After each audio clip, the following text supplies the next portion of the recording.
Welcome back to the show. Today, I'm excited to talk to you guys about Anup Parikh. He's the founder and owner of Pangea Charging. He's a native Houstonian who left his very comfortable job at Google and IBM to chase his passion of addressing climate change. He's one of the earliest to really bring EV infrastructure to Houston and really helping us get started with this changing industry. So, Anup, tell us about Pangea. Yeah, well, thank you for Yeah. having me on the show. So Pangea Charging, pretty simple. The way I call it, dumb it down for everyone I speak with is I'm like the Best Buy of EV charging. So you want to learn your options. You Mhm. want to, get pricing and features about Sony, Samsung, LG. Obviously, those aren't yet brands in EV charging, but I'll tell you about those options, get you the pricing. I'll help you procure it. So I'll sell it to you and then take care of install if you need that help. Mhm. So essentially just bringing people into the fold of the EV charging world. So equipment, and where we really focus and our expertise is on apartments. So Mhm. that's Mhm. where 90+% of my time gets focused on is speaking with property managers, the owners, the developers to make sure renters in apartments can drive and charge. Good. So, you mentioned like LG, Samsung, and said those Sure. one. But are there any big players within this space, or are there lots of small players? Is this a big challenge and a big problem for the industry? So if I like this question because I came into 2023 in January where I was like, okay, no problem. Like I'm going to tackle the market. And so to answer your question up front, there are definitely big players. Mhm. I've worked with many of them. So ChargePoint is a well-known industry brand name. SemiConnect was also someone who I worked for. They were both manufacturers. SemiConnect was purchased by a big public company called Blink. So that's another big player. And what I saw happen this year is while I was ready to pounce on the market from January, I would say from March to June, on my LinkedIn feed, I'd see a new competitor enter every month. Mhm. And then from June onward till now, every week it seems like there's a new competitor. So tons of small competitors, players. Hmm. And it's interesting just to watch it unfold. I think there's a lot of factors in my head of why that happened, which is Inflation Reduction Act, everyone Mm. chasing, the federal funding and all Mm. kinds of incentives. So I think it's like if you have a stake in real estate, you have a network in real estate, you know, you can basically jump in this market. Yeah. Mm. And are those competitors for your business or competitors of providing like EV solutions? So it's a good point. Because to me, again, if I go back to like the foundation of my business is to represent existing product on the market and broker and have that conversation with the customer. So of course the manufacturers are not competitors to me because I'm representing and supplying them.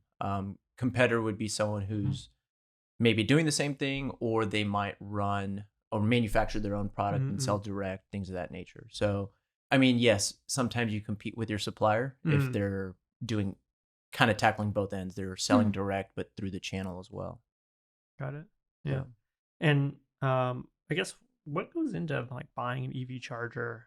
Is this especially when it comes to multi-tenant, are there a lot of components, or is it as simple as kind of going back to your Best Buy example? You kind of buy the appliance, you still go to install it, but like, is there other stuff Hmm. that's needed? It's other stuff on the equipment, you mean? Yeah, or in the installation. Let's put it Yeah. that way. So I think in general, because this is just all new stuff, it's very complex, or at least perceived to be complex by the end user, the buyer. Mhm. And so they're just thinking, what energy is it using? Is it coming out of my building? Is it like something you're somehow running, right? I think the customer selling to, this isn't the world they live in, energy, electricians, they're like, hey, I run in an apartment building. I need something to work.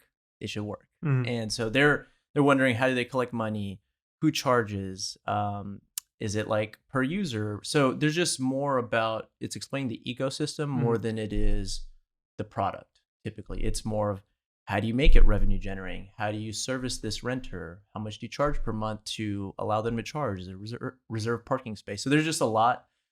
And I find myself having easily intro calls like 30 minutes, even though I need to start capping my time at 15 because of course time is money. And, I'll through my expertise, take clients through everything I believe they need to know to make an informed buying decision. So yeah, it's less about like, hey, this one's like got a black holster and this one's like, silver metallic. Yeah. It's less of that, more about these products are becoming quickly commoditized. There's no doubt about that. So a charger to some degree is a charger. It's dispensing electrons at its simplest form. So everything else is a bit of a, do you want, parts and labor warranty? Do you want someone to proactively monitor? So there's just a lot. I mean, communication. There's some products that rely on cellular and Wi-Fi connectivity. Some products come to market that rely on Bluetooth or just things a little beyond my technical expertise, but where it doesn't require those sorts of communication things. And it helps, I'll give you an example. An apartment, I worked with one in San Francisco, many stories below grade. And so there's obviously cell connections tough down there. So the chargers with that benefit would say that, hey, you don't need to put a wireless cellular repeater distributed antenna system. It's going to work down there without any connectivity. So yeah, because to charge your car, you don't necessarily need connectivity, but you need it to kind of, if you're charging, as in charging money, or why would you need that connectivity? Actually, explain that to us. Yeah, great question, because I was like, where am I going with that? Is that you do need the connectivity for payment collection. Yeah. For as a driver renter, being able to see real-time data on like, where's my charge at, maybe even remotely starting the charge, things of that nature. So it's essentially, think of it as a smart capability, just like a smartphone, right? So we need service to this phone to do all the fancy things we do with it. And so how do you monetize? Do you get like affiliate fees, or are you charging like consulting? How does that work? So consulting, yes, which has been hard to sell, I think. In general, apartment owners, developers are not used to that necessarily, and in my experience. But there's margin in the product, right? So you're buying at a distributor price, selling it back at MSRP or whatever you and the client decide on. So there's that component, project management, and then, bringing all the pieces together. So really it's margin and project management. Okay. And then depending on the provider that you work with, some of them will even let you in on, say, the software renewal, or a percentage of money generated at the actual station. So, hey, this station generated $1,000 a month, or sorry, a year. You might get a cut, 2, 3, 5%, whatever it is. Oh. Yeah. Yeah. So I was looking at your background. You have like a sales background from Google and IBM. So how have you used, your experience within corporate and to what you're doing today?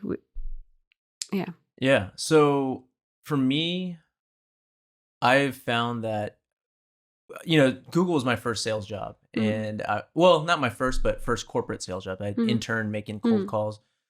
But I figured if I was ever going to learn it the right way, not to use cheesy car salesman sort of thing. And at Google, we were just pounding the phones, and you had to, it was just kind of sink or swim sort of situation. Here you go, make 80 dials, 2 hours of talk time, get into the IT director, get into whoever's office, right? And you just learn how to be, really good at messaging, I think, attention grabbing. And I think those were skills that for sure have helped me open doors. And I think that's one of the hardest things. I think if you're in any other discipline, typically opening a door, knocking on a door, figuratively and literally, is the hardest part. Yeah. So you might have a great technology, you might want to sell your CPA services, but if you don't know how to sell, it's all for nothing kind of. So for me, I've just found that the fear maybe, or the barrier to entry of like, oh, I'm scared to talk to this person, that got eliminated within my first few years of corporate selling. Yeah. Yeah, and I guess that's the whole, probably purpose of, that job at Google, and like telling you to make 80 cold calls was, just get comfortable with rejection. Yeah. Because sales, to most people is very hard. A lot of startup CEOs really struggle with that. Because that they maybe come with a technical background.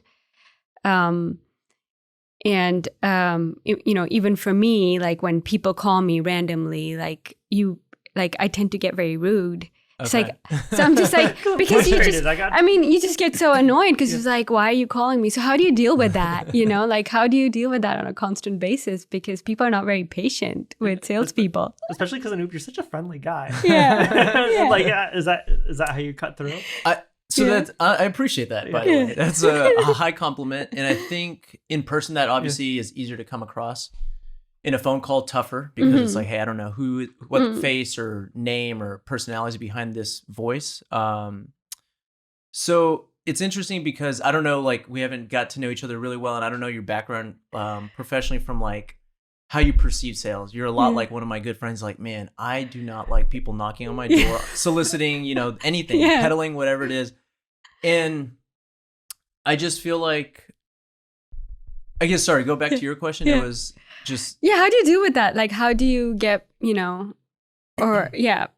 past that? Like, not everyone's gonna be willing to listen to you or greet you with a smile. Like, most people are just gonna be like, hey, I'm busy, I'm doing something else. How do you get their attention? I mean, you said it's about messaging and stuff, right? So for me, so there's obviously the standard sales protocol is it's a numbers game. So you got to knock on 1,000 and you'll get 10 people want to talk. Well, 10 people is better than 0. So if you didn't knock on any doors, you weren't going to get any. And so there's that.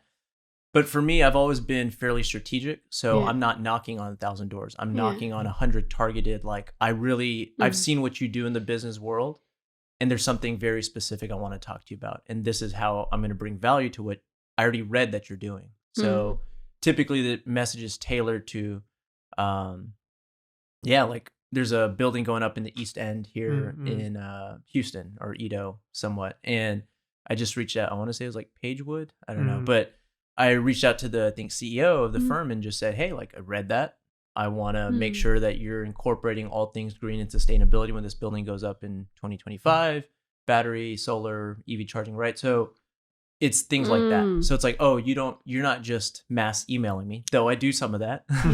You have to, but you pick and choose who you want to really earn the business with. Yeah. And that's the difference, right? Because what I don't like about cold calling is like, they don't know what I need and I don't need what they're offering me. But, when we're building a company, the thing I tell most founders I work with is like really understand where there's a need and what problem your customers are dealing with and how you're going to devise that solution that addresses that problem. So in that example that you gave, you actually did some research and you're like, this could potentially be a problem for you. Right. So it's really going back to finding those people who need what you have and presenting them with an opportunity. So, I mean, I'm just trying to understand that mindset of salespeople, right? How do you work with that? Yeah. And I will say that like I've always fought sales. If you go, so I won't give away age, but been like 15 years out of school and stuff. And so I feel like it's, forget where I was going with that, but it's basically, I think for me, it's, sorry, I'm like brain. No, it's okay. Right, it's okay. We can always cut this out. So I think like the question is, so there's obviously a benefit of like highly qualifying your lead and kind of knowing your customer, right? Yeah. So saying, look, I have a good idea who you are, but in many ways, I think going in with a mindset and saying, I'm actually here to help.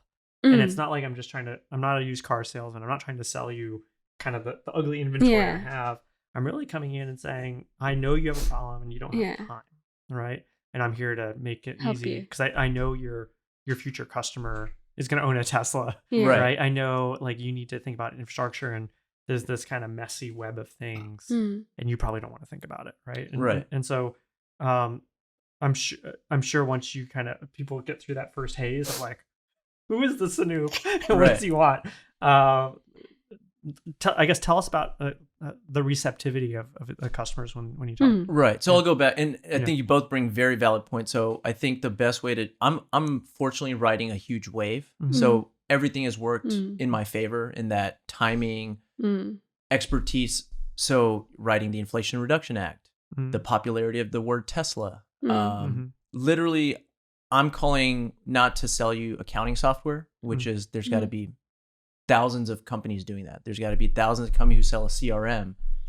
I'm fortunate that this is still just such a new market that I always tell people a charging station can be in every parking spot in America. So the breadth of people I can speak with is huge. I mean, homes, apartments, retail, junkyards, big storage unit, right? Like there's a parking spot everywhere, grocery store. So for me to call, I'm one of today, because I mentioned there's a lot of competition stepping in. Fine. I mean, I'm one of 100 or 1,000 people calling, but not one out of 30,000, not one out of 1 million people calling. So I am fortunate that the reception is like, oh, okay, I've never had an EV charging person call me. And so I always joke with people, like, people know a hairstylist, a insurance salesman, a landscaper. I just want to be your EV charging guy, because most people don't have an EV charging guy today, or girl, right? So I just want to get in and meet as many people, just so it's that I want to be synonymous with EV charging. Yeah. It's simple as that. That's funny. I have a tequila guy. That's pretty guy, unique too. And a pinata guy? Wow. And now I have an EV charging guy, so we're glad you're here. I kind of want to know your pinata guy. We'll share notes later. Yeah.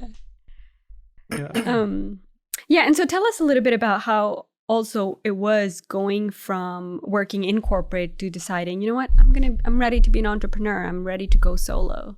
Yeah. So I don't know that's why I love following founder stories, which we can talk about later. That YouTube channel I do called The Fast and the Curious. It's all about hearing entrepreneurs, because I started that before I myself became an entrepreneur, because of course the timidness, the scaredness, I got to pay for my own health insurance, all of that weighs heavily, at least for someone like me. And so I don't think I was ever ready. I can share that, like, mine was a result of being laid off. And it was like, all right, what are my choices? And I was definitely going to look at another job. But what happened is that former clients, so when I was at ChargePoint, I like to think I built a lot of good relationships and trust.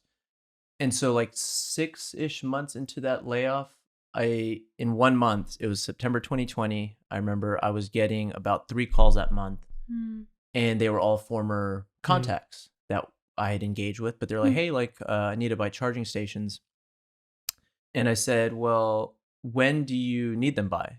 And he was like, November. And I said, well, if I go out and I'm able to work with you to sell it, would you do business with me? He's like, yeah, sure, no problem. So the fact that I had the first customer in the bag was all the reason to go file an LLC. I was not the person who was like, I'm going to start a business and let's, like, how do I come up with a business plan and sell it and do this and that? Is like, no, customer was secured. Now I'm going to form the business. And so I would say that's partly one reason how this all came together.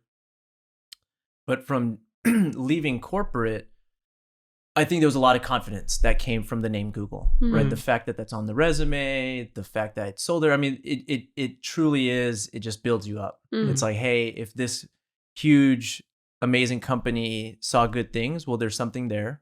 Carry that forward and use it to. And if anyone ever wants to, like, ask, what's your credentials and your background, well, okay, I can throw that out. There's always that kind of, I can use that card, but I never actively do that. I'm like, hey, work for Google and now I want to sell you charger. It's not that way. It's I knew how to sell on value, right? And you had the backing of, like, hey, so to give you an idea, I actually worked at a startup within Google, which at the time was called Google Offers. It was competing with Groupon.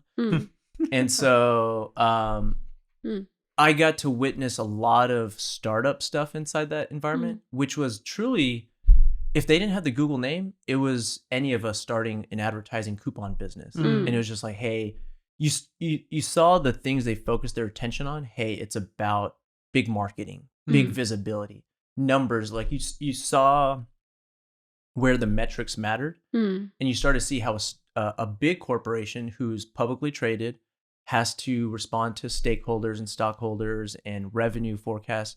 You saw how all that came together. It's like, okay, so I can take these huge pieces of how the best in the world does it, and then I can use that to pick and choose the pieces I want to run my business. And so what I learned is that brand meant a lot, because if Google was going to bat, they were banking on that brand name of Google to get them everything. Yeah.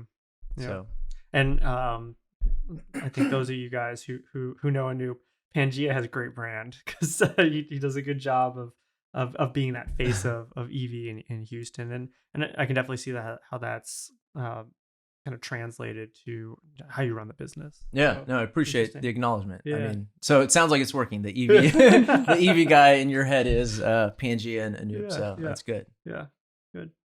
And I know when you were in your last corporate role with ChargePoint, you were doing multi-tenant then as well. Yeah. Yeah. So, okay. Yeah, I was gonna say, like, did you fall into that, or did you pick that as kind of a niche? And I'm curious about what makes multi-tenant uniquely challenging. Ooh. So very uniquely challenging. I would say, I mean, I'm not like well versed in all of it. People are focused on fleets, which is a super complicated sale.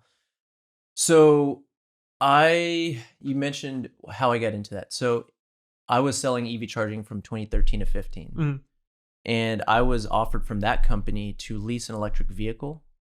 And they would say, we'll give you an allowance. And I was living in Montrose at the time here in Houston, right down by that HEB on like Dunleavy and Richmond. And so I was like, well, I rent at a duplex and it's a private owner. He doesn't have like an accessible plug where I can do it without it being a tripping hazard.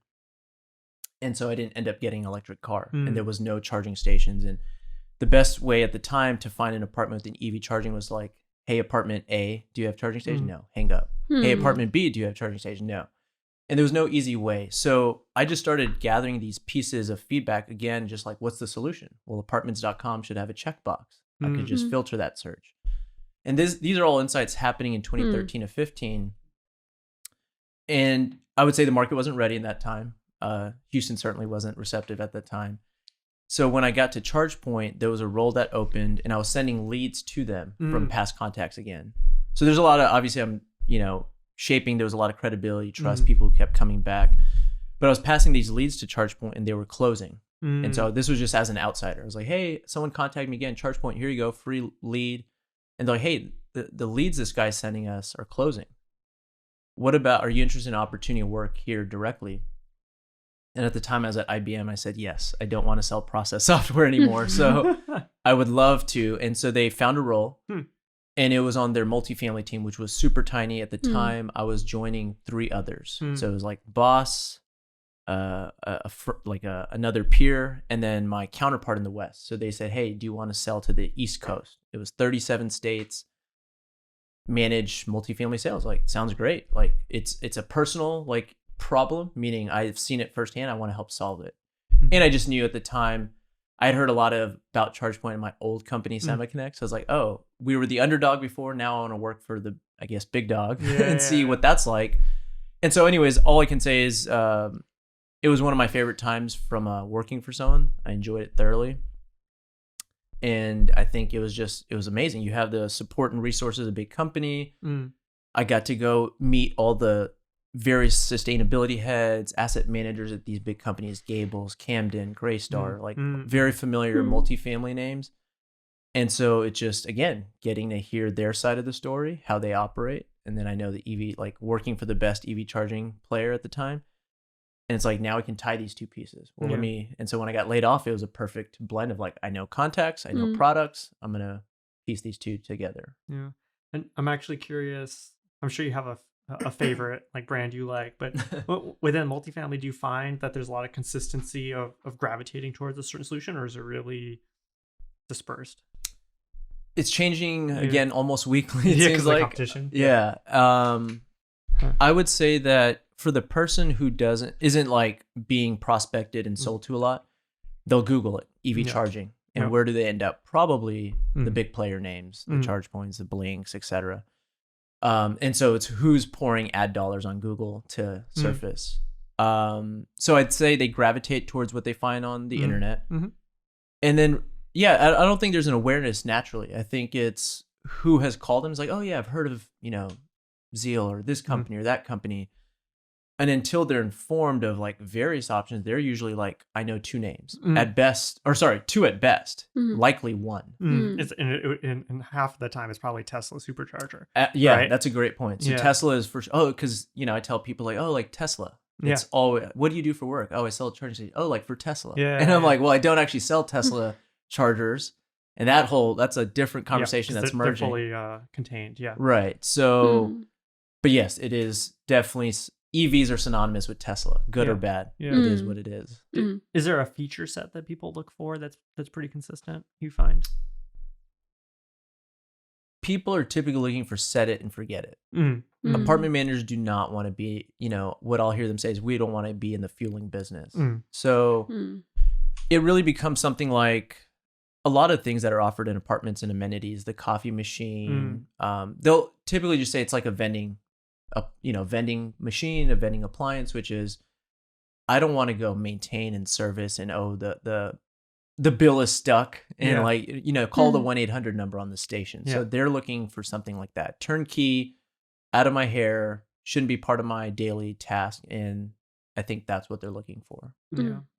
As an aside, I was at a climate conference recently, and on one side of me there was a gentleman who had owned a Tesla for like, I don't know, since the beginning of time, and then there was someone who had just bought a Model X, and the gentleman was regaling how he would get into his Tesla and like drive until the battery ran out, and he got lost in like Laramie, Wyoming, without a charging station. I'm like, you're not really selling this to the masses here, but there's some people who really like are willing to get in and like explore the boundary of things, and that's like a classic early adopter. And then I think what you're describing is we're kind of in this early adopter phase where people just like they know the value, they just want it to work. They don't want to find where it doesn't work, and that's where the turnkey it really becomes like the prominent sales is when people are like, okay, it should be like my iPhone. I should be able to turn it on. It should be very consistent. And it was just funny to see like the two different ends of the marketing spectrum, where you had like super early adopter and kind of this early stage, and they were clearly not talking the same language about how they were using the product. Right. Anyways, I know, and I think of a lot, like the easiest example I can think of is the washer and dryers. Before the apartments that have it in unit, it's a different story. But if you had like a common laundry room, they typically just had a service provider come out and lease all those machines. We're going to maintain it. We're going to collect the money. And maybe there's a rev share or something like that. So properties are looking for something like that. Hey, we have these parking spaces. We have this real estate. If you want to participate, maybe give us a rev share, blah, blah, blah. Like, come put in your equipment. We'll let you have it. So. Yeah, no, I was curious to see, like you described, like when you were thinking about getting a electric car, and then this wasn't the norm, right? How has that changed now today? They say you get product market fit when you start getting inbound. Like, are you getting a lot of apartment complexes calling you now, or you see it's really changing, and there's a lot of demand from the sort of their consumers that we, who have a lot more electric cars and would like to be able to charge? Sure. So I live in a massive bubble. My LinkedIn feed is just pounding me with EV everything. And so I need to change that up. But I would say that it's definitely very different. So I see a lot of articles written, and it's like, you look at it, and I agree with this, which is apartments have been, from my standpoint as a renter, I've like now deviated where I don't rent in apartments anymore, just a home, because I'm more comfortable. COVID also changed some of that. Don't want to be put in a box with a bunch of people. But I would say that you see a lot written about how buildings just need to go sustainable. And that, of course, naturally involves, again, solar, battery, EVs, and how do you enable EVs? Of course, the charging station. So there's a lot of write-up of like that's becoming a very highly sought after amenity. It's one of the great differentiators. So granite countertops no longer cut it. Cabana like luxury pools no longer cut it. Those are becoming, again, standard, but there's this window that still exists, which is differentiate with EV charging. And for me, I'm always telling folks it just takes a plug to be able to, on the back end, tell apartments.com, I have this, and now I exist to this audience. Yeah. We were talking before the show that I was living in an apartment complex. I think it was like a Greystone complex, actually, right off of TZ Jester. And I was already there. I was comfortable. And so we were going out and buy a car, and we made a decision not to buy an EV because the complex I was in just didn't have a charger. And you didn't know me at the time. I didn't know you at the time.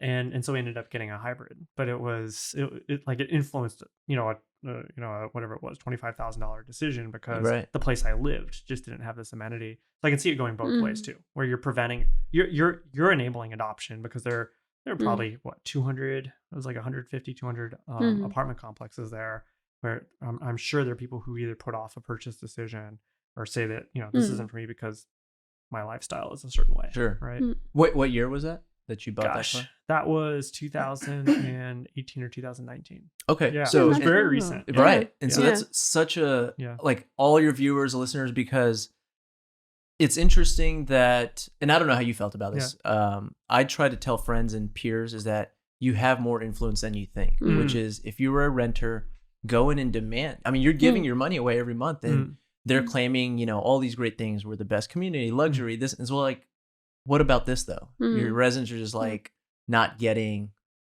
what you're kind of communicating. And so it's like, I'm big on like, hey, go tell your property manager, hey, I'm thinking about getting an EV. I think it'd be great if. Now, I'm obviously doing that from the sales standpoint, wanting both of us to win, you to be able to drive an EV and save on fuel and me to make a sale, sure.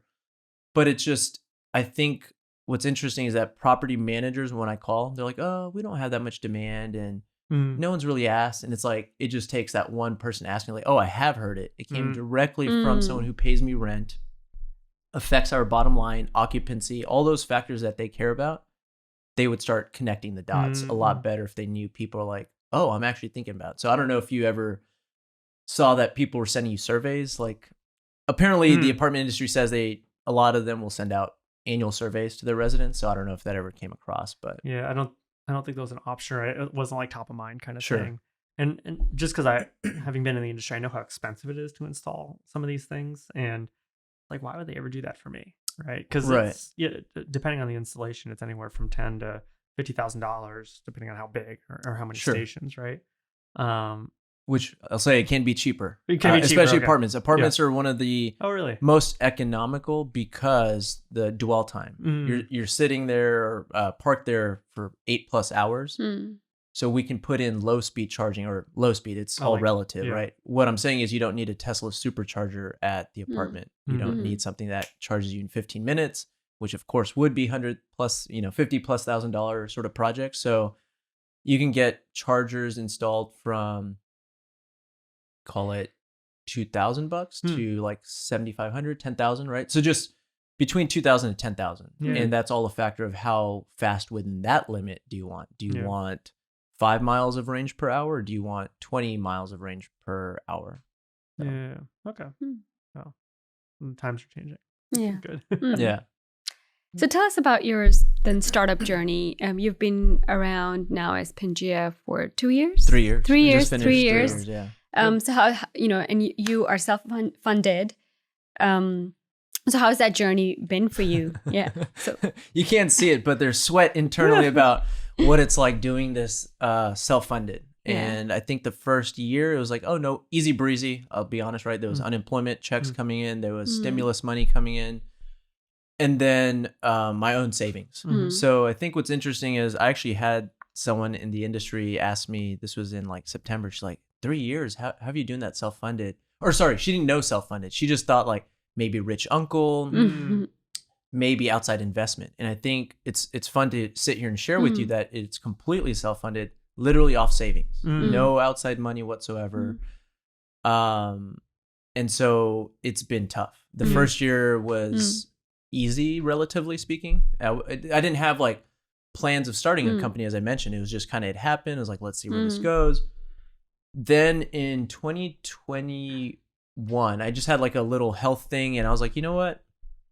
I almost felt like this was slipping away from me. I was like, hey, life is short. And I was like, you know what? I'm going to double down. This is what I really want. So then it became that I'm going to make this work at all costs. So I am going to double down. I'm going to put my savings and money where my mouth is, and I'm just going to keep going. And I'm going to, I guess, burn through savings until this business is thriving. And so tell us about that decision. Like, what went through your mind when you said, yeah, I'm going to double down on this? Because I think a lot of founders can relate to that story. Yeah.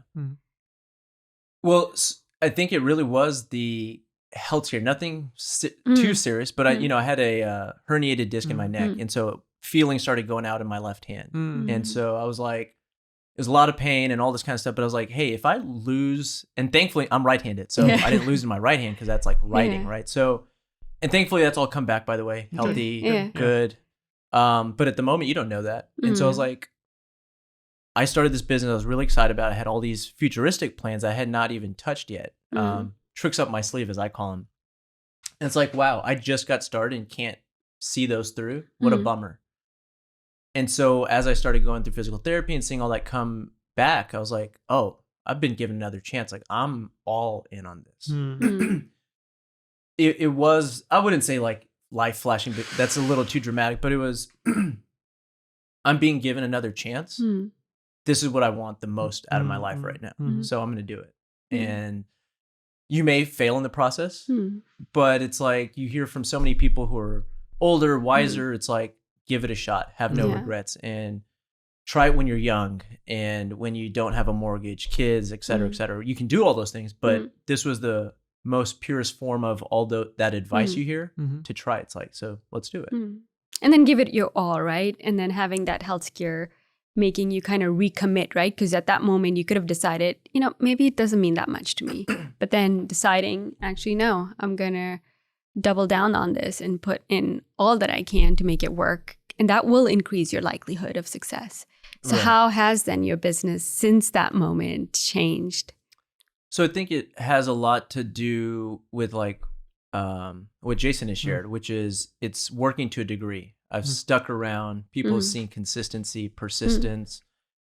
And it doesn't mean anything for everyone who wants like the lowest price option. But for those who are like, hey, I'm going to give this business a shot, this guy a shot, because he's out there, he's hustling, he's trying, he's informing, he's educating, he's answering the questions I have.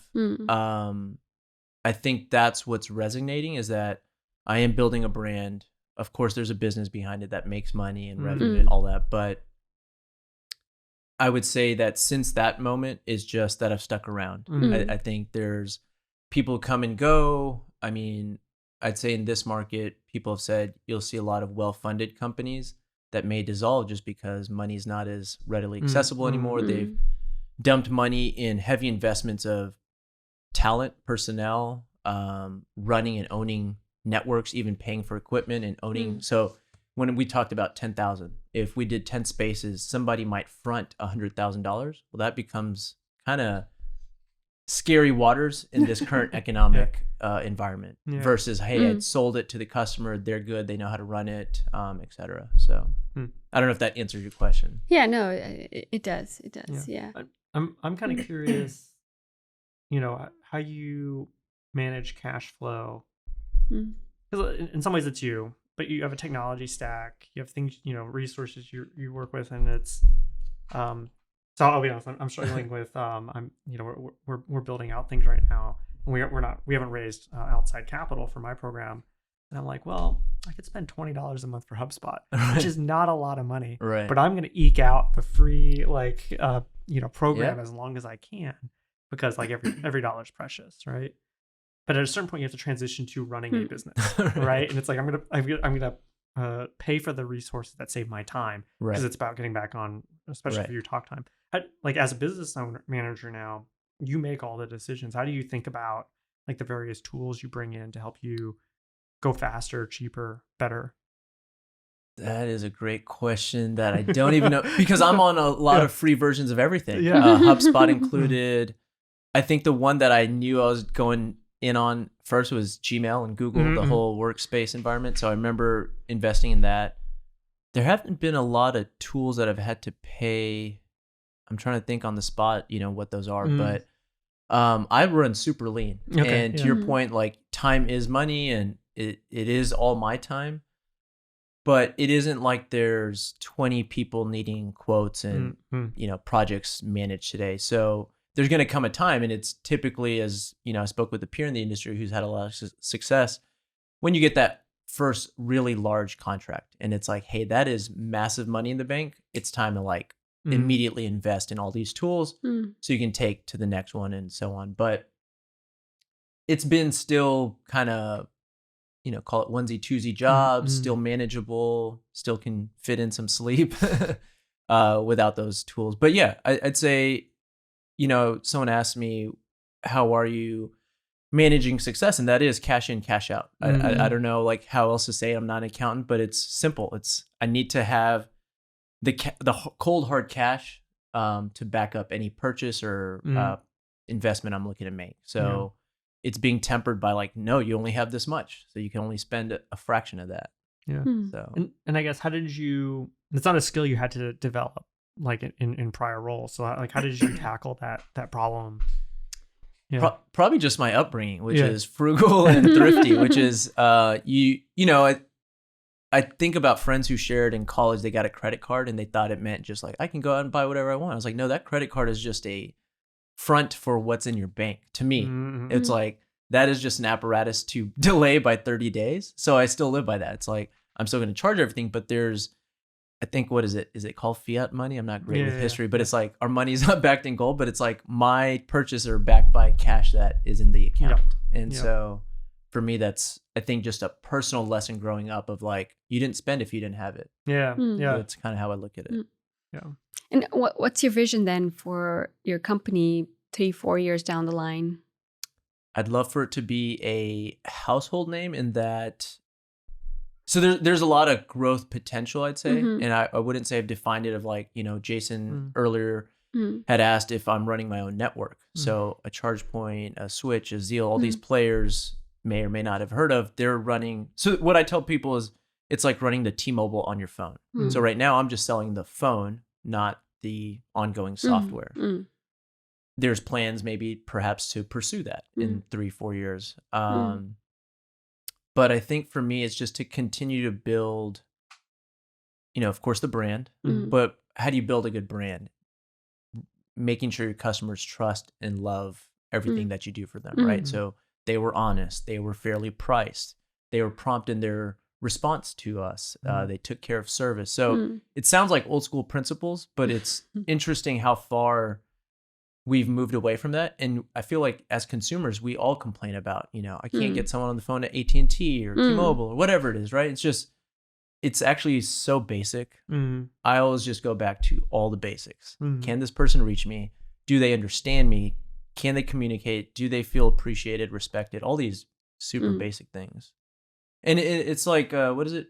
Someone said, people don't forget how you make them feel. I think that's like kind of generally the expression. That's all I'm going for. Is like, did you feel comfortable doing business with me? If you did, then you're probably going to enjoy that experience and come back. Do you have a failure in your journey that you learned from?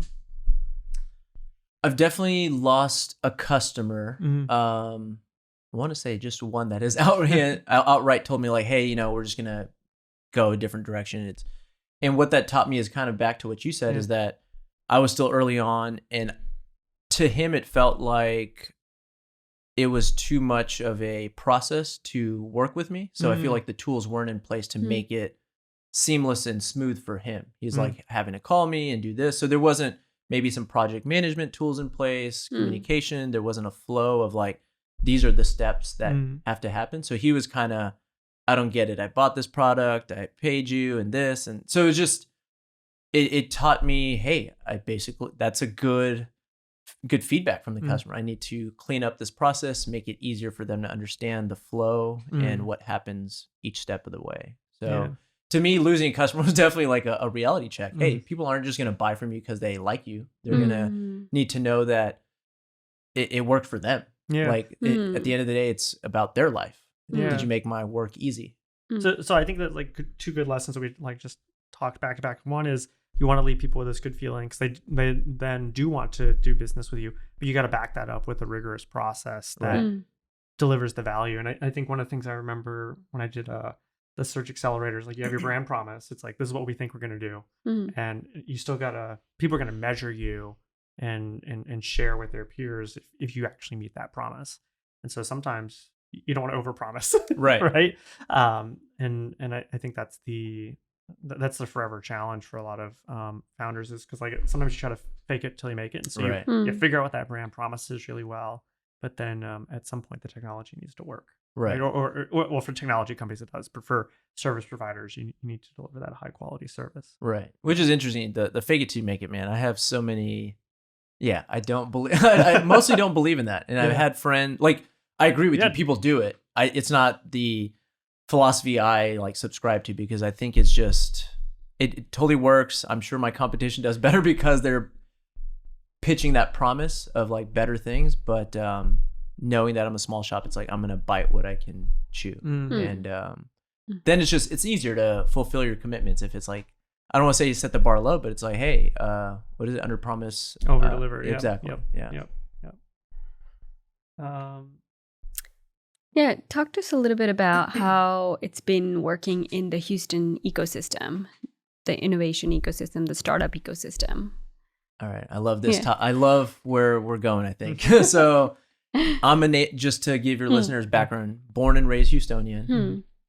Love the city. It's home, right? My parents still live here, my brother's family, niece, nephew, etc. So it has a awful lot of meaning to me to be able to build my business here. It's formed right out of where I grew up in Fort Bend County. And so we look at, I would say, startups. I mean, I think it's still, I asked a guy in the EV industry and software in San Francisco about 2 months ago. I said, hey, I read a lot about the headlines that come out of Houston. Again, my bubble.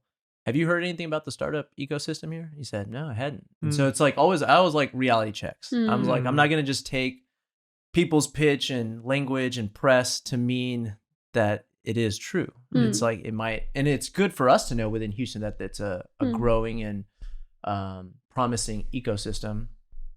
But everybody knows, right? They think of Silicon Valley and tech hubs as there in New York. So I think it's an exciting time now to be here and build businesses, build relationships. We're like, hey, we are literally the energy capital. There's certainly a niche to carve out for myself to, I've taken it upon myself to want to brand us as the renewable energy, the capital, which I know now that you were saying like earlier is like, it's just all energy. But of course, I mean, the way the world's going, messaging again still matters. And so trying to create that renewable energy capital of the world branding is important to me. Good. Why is it that important to you? You know, what's your climate impact story? Oh, wow. So that was good. There you go. Now that we're on it. So my dad was his background is chemical engineering, and he was a instrumentation and control system engineer for a lot of the major oil and gas companies here. Worked for like Marathon, McDermott, so names you might know in the oil and gas space. Experienced quite a few layoffs, natural or whatever it may be. And so I remember almost negatively pinning the industry as like, man, this sucks. It's giving my dad and our family like a hard time. Now you grow up and you realize layoffs happen in every industry.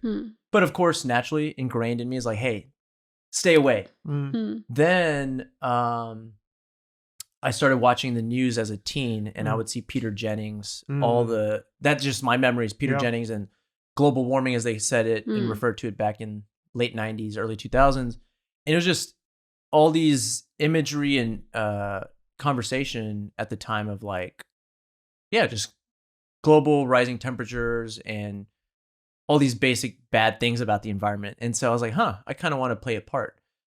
And so for me, it was just, that became very like deep rooted in me. Is like, obviously I like to breathe. Obviously I like to see nature. And these are basic things that to me just make sense. Like, no, I don't want to chop down a forest and like, pummel through it. So I wanted to find, how do I play an active part? And I was not an engineer or technical background. It wasn't until 2008, some friends told me about green building and LEED, which was like how there's a certification to build a building very sustainably. And they opened up my eyes massive to just like all the amazing things you can do with a piece of real estate. And I'm just now starting to see people talk about green roofs and solar and batteries. Like, man, my friends were so ahead of the time. In 2008, they were telling me this. And I just, from that time that they opened my eyes, like, you can't walk away from that once you know it, right? So knowledge is power. And it's like, well, I'm going to go on this path to tell people all this amazing stuff that could be done. So I don't know if I answered your question. I know it went in a couple directions, but for, climate story, it's just that it started at a young age for me. I started the environmental club when I was in high school, adopted a highway, picked up trash off the side of the street, planted a tree or trees. So you start with the basics, but then you become a little older and have access to do different things on a bigger scale. I like what you say about, like, I think for me also, it was always like, it's like common sense. Like, you want to take care of the environment, you want to have more trees around you, you want to have, it's not even about debating like, whether it's like human driven or whatever, but Right. it's about like, don't we just want a better environment around Agreed. that, you know? It really is, yeah. Yeah. It's so simple. Yeah. I feel like sometimes some of the counter arguments are, well, is it man-made or not? And I'm like, doesn't matter. It doesn't We have matter. the power. Yeah. Right. We might as well make it better. Yeah. And clean, Yeah. right? And Like, cleaner yeah. and nicer and exactly, right? I think like, and this, I don't want to go take y'all too far on a tangent, but it's Yeah. like when people debate recycling or gas cars, it's just like, listen to me. You don't throw your trash on your front yard. Yeah. You don't. You don't. And if you had to, you probably wouldn't throw it. You'd figure out a way to reuse it, save it, reduce your consumption, etc. Same thing with gas cars. Like you probably don't want a gas generator burning through your house, inhaling those fumes. So it's like, it's just all natural things. You don't want those fumes. Well, great. Electric car does solve that. Whether the mining, etc., has these adverse effects, it's out there. I'm not the guy to And we can look at debate that too, with you. right? Like we can work on all these problems as humans. We've, we came together and worked on the ozone layer and fixed that. So we can solve the problems that may be created with like more use of batteries. Sure. Yeah. But it's like having that intention, right? Right. That we're doing this so that we have a better environment. Yeah. And you just chip away little incremental changes and positive outcomes. Yeah. Nice. Good. When you think about Houston, and since you've been here so long, are there any hidden gems in the innovation ecosystem that you would like to elevate for our listeners? Hidden gems in the ecosystem? Or sometimes food. You can go either. Yeah. I was like, food's obviously a big one. Yeah. Which, man, by the way, our tourism department, if there is one in Houston, needs to do a better job of promoting that message. Because I always tell the story, which is I had friends visit from DC, work colleagues in 2013. And after the end of our meetings, I was like, hey, what are you having for dinner? They were like, oh, just probably grab something at the hotel. I was like, you're in one of the best food cities in America. He's like, really? I was like, oh, see, we're not getting that message out. So love the food scene.